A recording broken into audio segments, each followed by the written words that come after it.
Genesis 1:5. God called the light day, and the darkness he called night. And there was evening, and there was morning, the first day. Evenings are intentionally designed. In Genesis 1, God crafts containers of time out of timelessness. Each of the 7 days of creation is summarized in this descriptive pattern. And there was evening, and there was morning. In the Jewish tradition, days follow this format of night first, and then day. In this evening first model, our priorities are reoriented. Our days do not begin with work, but at the dinner table with our families and friends. We don't barrel headfirst into our days with the intention of capturing, conquering, and seizing. Instead, we begin our days in community, in reflection, and in rest. In a production-focused society, this sequence can seem unthinkable.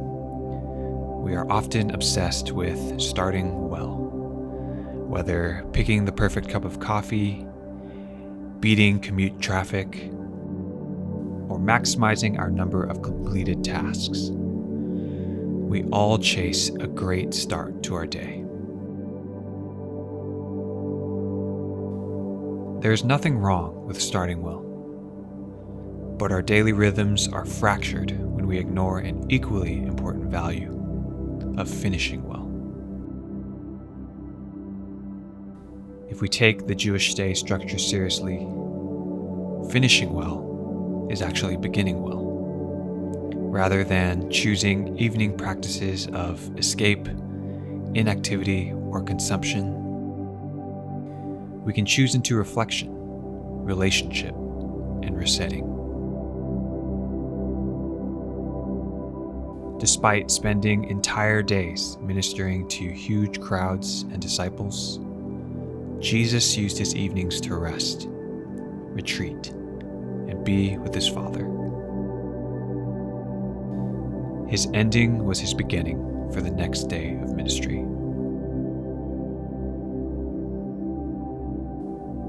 Matthew 14:23. After sending his disciples home, he went up into the hills by himself to pray. Night fell while he was there alone.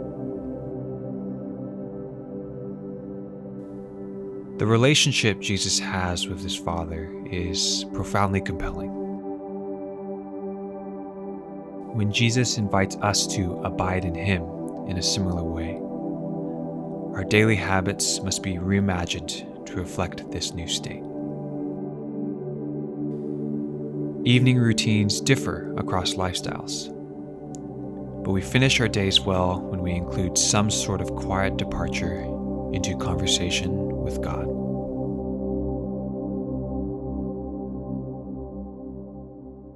Take a moment now in silence to become aware of God's presence.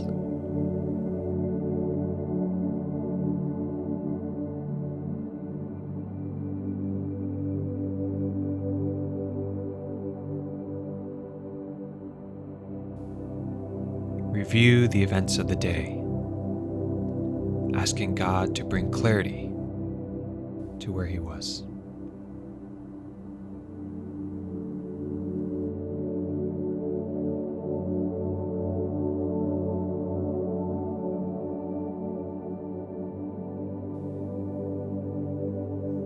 Take the next minute to review the day with gratitude. Walk through your day with God, focusing on the gifts, the joys, and the delights.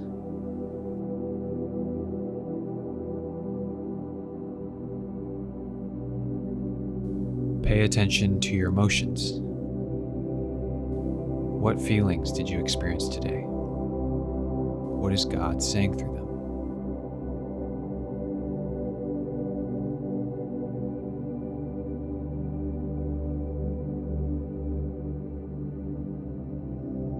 When today did you feel afar from God? When did you feel close to God?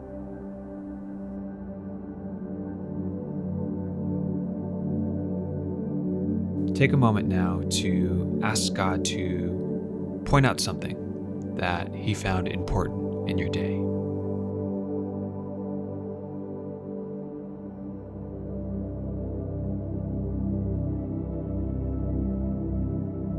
Pray from that place.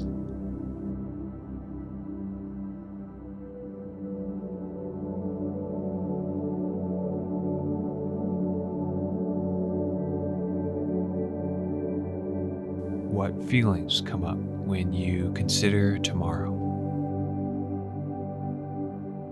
Seek God's guidance.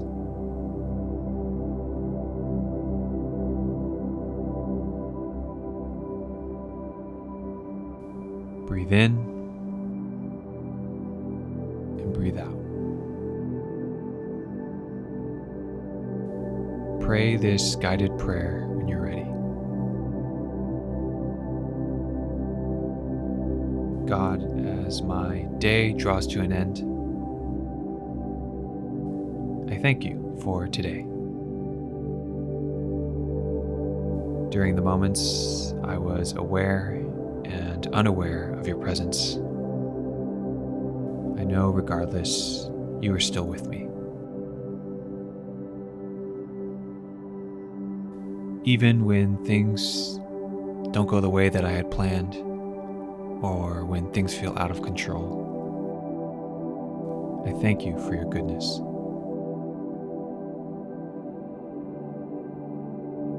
Help me to continually trust you. Thank you for guidance in the days ahead. Help me to rest well.